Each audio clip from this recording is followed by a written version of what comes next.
Okay. Craig Conroy was officially announced as the Flames general manager 2 years ago today, and just what have been his hits and misses, and how on earth has he cleaned up this mess?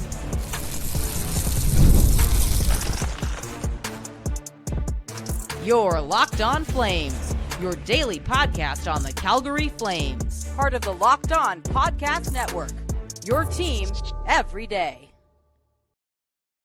Hello, everybody, and welcome to today's episode of Locked On Flames. As always, I am your host, Jessica Belmosto, and thank you so much for joining me. Today, we are talking all about the 2 years of Craig Conroy and just what has happened since May 22nd, 2023 until now. Today's episode is brought to you by FanDuel. Right now, new FanDuel customers can get $200 in bonus bets if your first $5 bet wins. So make sure you're subscribed to Locked On Flames wherever you get your podcasts, as well as YouTube. We are here for you Monday through Friday, 5 days a week, your team every day. And let's dive right into this because it has somehow been 2 years since Craig Conroy was hired as the Flames general manager. And I don't know if I should be concerned with how quickly time goes or with how long it feels since the official hiring date. I know exactly where I was when the announcement went live. I was at a Taylor Swift concert, and naturally my two worlds collide because why wouldn't they? But Craig Conroy before was still a member of the Flames front office, and he had worked alongside Brad Treliving for quite some time. I believe most of, if not all of, the 9 years where Treliving was general manager. So coming in to pick up a mess that he didn't necessarily create, but he sat back and watched happen, was not going to be an easy task. And the search for a general manager was not necessarily going to be one that it didn't feel like it was going to be an external candidate for a coach or a general manager, because obviously Brad Treliving and Daryl Sutter left, but whether their contract wasn't renewed or if they were fired, they didn't come back next season. And the Flames had to make a choice because it wasn't about winning or not winning or any of that at that moment. It was about declaring a direction because it was the first season after, not having Gaudreau and Kachuk and Jonathan Huberdeau's epic fall off, along with Jacob Markstrom's just brutal struggles. It was tough to justify any sort of belief in success with that group. And Conroy came in and, it was a comfortable choice. And at the time, to me personally, it felt like a good idea because it was someone who was very familiar with the situation. They weren't stepping into something that was completely unknown. He was aware of the dynamic between upper management and the players, or what they were looking for in a coach. And it was going to be a collaborative effort rather than just him calling the shots.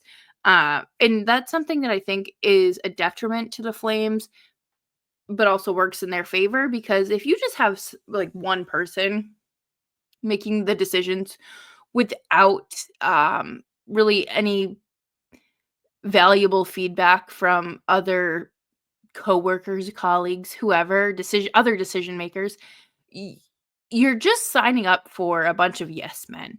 And that does not do anyone any good along the way.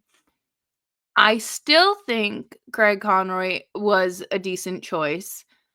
I wish that the Flames could do more, or were maybe a little bit more aggressive about things, because as we know, Calgary has kind of jokingly become like Conroy's Country Club, where the players where the decisions are more so up to them.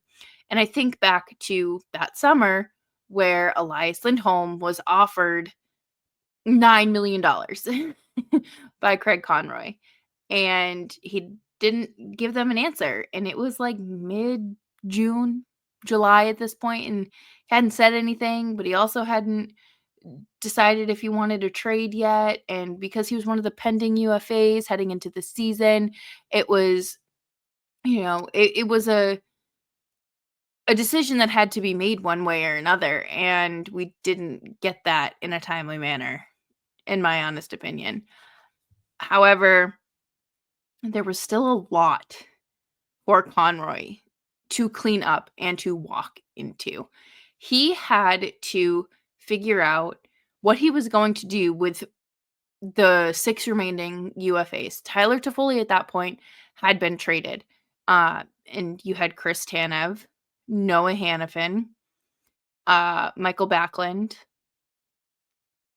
Nikita Zadorov, and Elias Lindholm.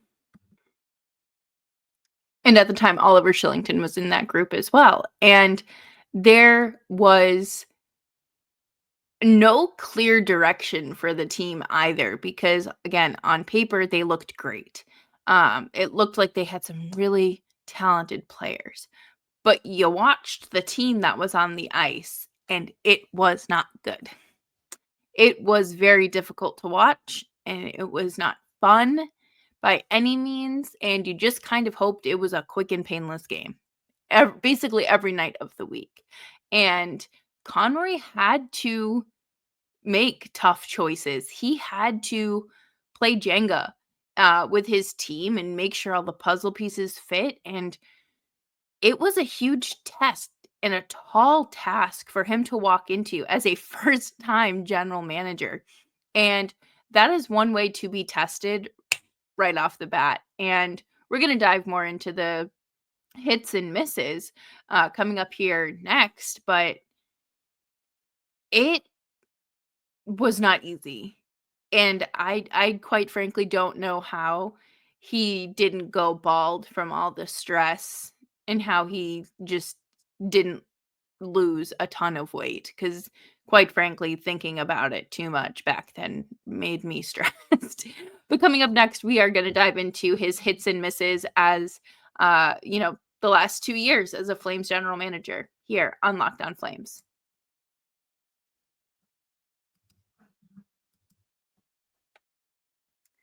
The NBA playoffs are in full swing, and every night delivers highlight-worthy performances, major momentum shifts, and can't-miss moments. Whether it's a game-winning shot or a breakout player, there's never been a better time to get in on the action. FanDuel makes it easy to stay in the game before tip-off and live. With player props, performance trends, and same-game parlays, fans have more ways than ever to play smart and win big. Personally, I will be putting some money on the Florida Panthers as well as the Dallas Stars upcoming games, because I do feel pretty secure in those decisions, whether it is an anytime Sam Bennett goal or, just over under for shots for Tyler Seguin. FanDuel will have me covered. New to FanDuel, it is the perfect time to sign up. Head to FanDuel.com and place your first $5 bet. If it wins, you will win $200 in bonus bets. Make every moment more with FanDuel, official sports betting partner of the NBA.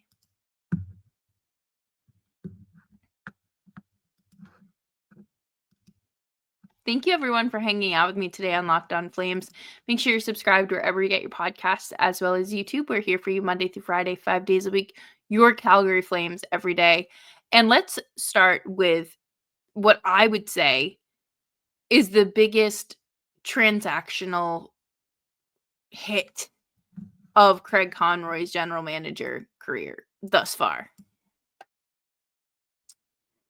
To me, the Elias Lindholm trade is unforgettable for Craig Conroy to offer this guy $9 million for the next 7 years just to turn around and flip him at the deadline. Incredible. On February 1st, 2024, the Calgary Flames traded Elias Lindholm to the Vancouver Canucks in exchange for Andrei Kuzmenko, a 2024 first-round draft pick, a conditional 2024 fourth-round draft pick, Hunter Brusewich, who has been fantastic, and Yanni Yermo. To me, this is a swing and just a home run.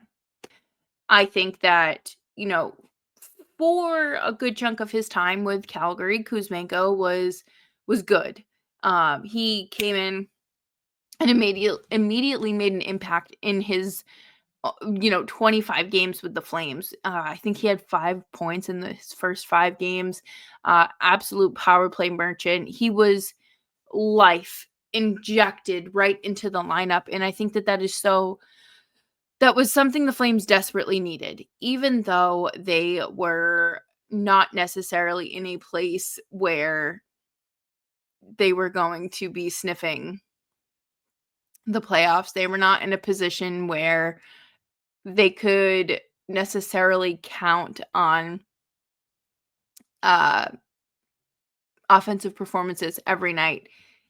Kuzmenko came in and really made a difference, and Brusewich just added to their defensive depth, and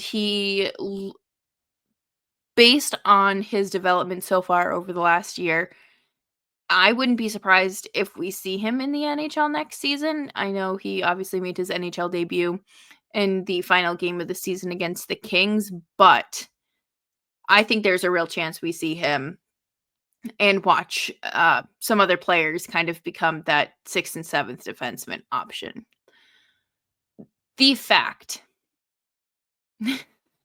that this is the haul that he got for Elias Lindholm, who was not necessarily having a great year when he was traded, is huge.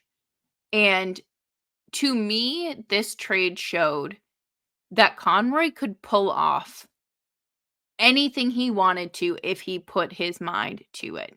Now, maybe the Canucks are just a silly little organization at times and are going to jump the gun, but I do think that haul for Elias Lindholm should be at the front of Conroy's mind when they are debating on moving an even better player like a Rasmus Anderson, like a Nazem Kadri. Like, you have to keep these things in mind.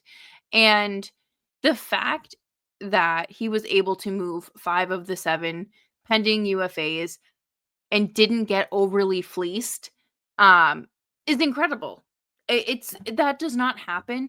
You don't have that many hits in a row, especially as a first-time general manager, when you are laying your cards out on Sportsnet's biggest podcasts with Jeff Merrick. You're just laying it all out there. Granted, I think that if he played his cards a little closer to his chest, he probably could have gotten a first for Chris Tanev. I do feel as if, I just think it's bananas that Toronto didn't want to give up a first for him. I think that would have just made the most sense, but I really don't think Brad Treliving wanted to immediately help the Flames or give them something that they really needed in return. Petty, spiteful, sure, but at the end of the day, he was able to sign Chris Tanev. And I hope Chris Tanev is enjoying his offseason. But he also, his first draft as a general manager was a slam dunk. He had Zane Parekh, Andrew Bashaw, Misa, Battaglia, so many great players, to the point where people were saying that the Flames won the draft. You don't hear about the Flames winning anything too often, let alone that kind of being the overwhelming consensus from the experts. And that's just it's impressive to do at any point in time in your career, but especially as a first-time general manager who doesn't necessarily have the strongest scouting department resume, let's say. You're not the Dallas Stars. So, you are playing a little bit of a different game, but all of these picks in the year that it's been since they've been drafted have gone on to, league championships. Perek has been playing with Team Canada, which unfortunately did get eliminated today at Worlds. Um, Ryan Huska was the coach. And then, of course, you have players that are going from the OHL to NCAA, which I think is huge. That is another step in the development of these players, and it's a much needed step. It is an extra cushion. It is an extra um rung in the ladder, I guess you could say, for these players to compete with players around their same age that you might be playing up to some of these players because you're not necessarily the most talented player in your age group anymore. There's nothing wrong with that. I think a challenge is good, and it forces the players to step out of their comfort zone and kind of tackle adversity head on. And speaking of tackling adversity head on, we know that the Flames have not had good experiences with free agency. Signing Trevor Lewis, signing Brett Ritchie, signing David Riddick, signing like these old players that don't really do anything out on the ice besides cardio. That didn't happen. Conroy brought in impact players. And yes, maybe they did fill up a roster spot, but I think back to this past free agency.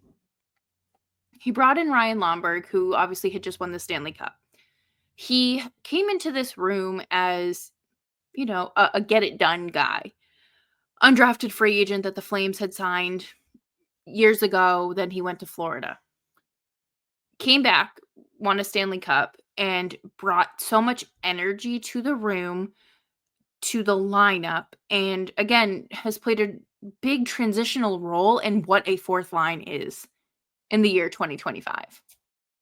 And I think that it's very easy to forget about these positive trades and positive signings and actions by Conroy when you feel incredibly bogged down by the negativity, because what if they traded players at the deadline?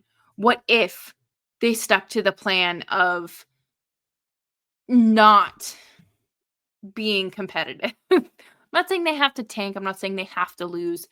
But if they didn't necessarily set their team up for success so they could be in a better position to rebuild. And coming up next, we're going to talk about some of those misses and less than favorable moves here on Locked On Flames.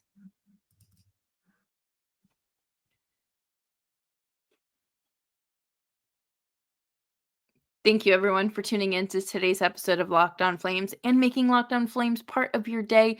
Make sure you're following me on Twitter and Blue Sky at Jess Belmosto. With the conference finals happening right now, I have a very difficult time looking at the Flames roster and the team that they iced and thinking these guys are close to what Dallas, Florida, Carolina, and that other team from Alberta, they're close to that, because they're not. Those four teams are on like the inner rung or the inner circle. The Flames are a few rings out. They have some work to do before they get to that center, to the elite of the elite. And I hope that this 1 year of success, I guess, because you were in the playoff race until game 81, does not take away from the vision of rebuilding and building a competitive team for the long term. We're not looking for an immediate fix. So hindsight is always 2020, but could the Flames really have done anything in these playoffs? I think they maybe could have beaten the Jets had the Jets and mainly Connor Hellebuck stayed down. I think that is super likely. But at the end of the day, they weren't going to get into like past the second round. They would have made it out of the first round by the skin of their teeth, if I'm being honest. I think another less than favorable decision from Conroy has been letting the players dictate when and where they go. Of course, there are absolutely certain situations, like let's use Noah Hanifin as an example, because of his no trade list, no trade clause, whatever that case was, where he did hold the cards in that, and he had told the Flames that he wanted to resign, and then he went home for American Thanksgiving and then was like, just kidding, get me out of here. But he dragged it out, and it didn't need to be like that. And ultimately, he forced Conroy into trading him to Vegas. Okay, great. And then, you have Jacob Markstrom, and you fumble this completely by not trading him at the deadline and messing this up. The trade falls apart. Someone, likely ownership, someone from ownership, just completely vetoes the trade, says, no, we're good. That's not happening. Please don't put that through. After Jacob Markstrom has made arrangements, after he has, pretty much he did the team a favor and waived his no trade clause or no movement clause, whatever it is. And he didn't help. Like he was doing the Flames a favor, and the Flames basically said, screw you. And it wasn't, and that's not necessarily Conroy's fault, because when your boss is telling you not to do something, you're not going to do something. However, I do think there have been instances where, you have to trade when you have the flexibility. And that's always going to work in your favor. Once you get Rasmus Anderson's no trade list on July 1st, or even before then, get it done. You should be on the phone with Ottawa right now saying, where's Shane Pinto? Can I get a Shane Pinto? And you shouldn't even be planting that seed at this point. You should be watering that seed and watching it grow, because Ottawa has something that the Flames need, and the Flames have something Ottawa really needs. And I think the same thing goes for the Stars too. But back to misses by Craig Conroy. This signing never made sense to me, and in the recent weeks, or I would even say since the end of the season, it absolutely should not have happened. And that's the Jake Bean signing. Jake Bean was waived by the Columbus Blue Jackets for a reason. Played with the AHL affiliate, hit the market. The only reason he was offered a contract with the Calgary Flames is because of his father. And his father used to be the COO, CEO of Calgary Sports Entertainment company group. And this is what drives me crazy. Because Jake Bean was also maybe not under investigation at this point, but was heavily involved in the 2018 World Junior Classic Team Canada team. Why are you bringing that in after you just had another player from that same team be arrested? Okay, okay, and now it's come out that Jake Bean was in the room. And then you have one of your prospects, one of your first round draft picks from a few years ago, Topi Roney. You release rights from him like 2 weeks after Dubé gets arrested because he committed a violent sex crime. Like, to me, if this team is so like heavy on culture, we need to be a little bit more serious and do a little bit more soul searching, a little bit deeper digging, and like looking at ourselves in the mirror saying, we pride ourselves on being good players and good people and where people want to come. Like, what? It just does not make sense to me. And again, Craig Conroy does not make this signing if someone he worked closely with was not Jake Bean's father. And this summer, I hope someone, because he was horrendous. He was horrific most of the season. And then the last few games of the season where he slots in, it's like, why? You could have put quite literally a kindergartner on skates out there and they would have been more impactful. And it just does not sit right with me. I think the Flames need to do a little bit of self-reflecting and remember that we are building a good hockey team with good ethics, good morals, and great skill. Because it's just, there's a stain and it's hard to look past that. Especially for a team that talks so heavily about culture and being, being such a close, strong-knit group. Like, there has to be some level of accountability there. But again, Craig Conroy has been the Flames general manager for 2 years. This is his 3rd season. He has more tall tasks ahead of him.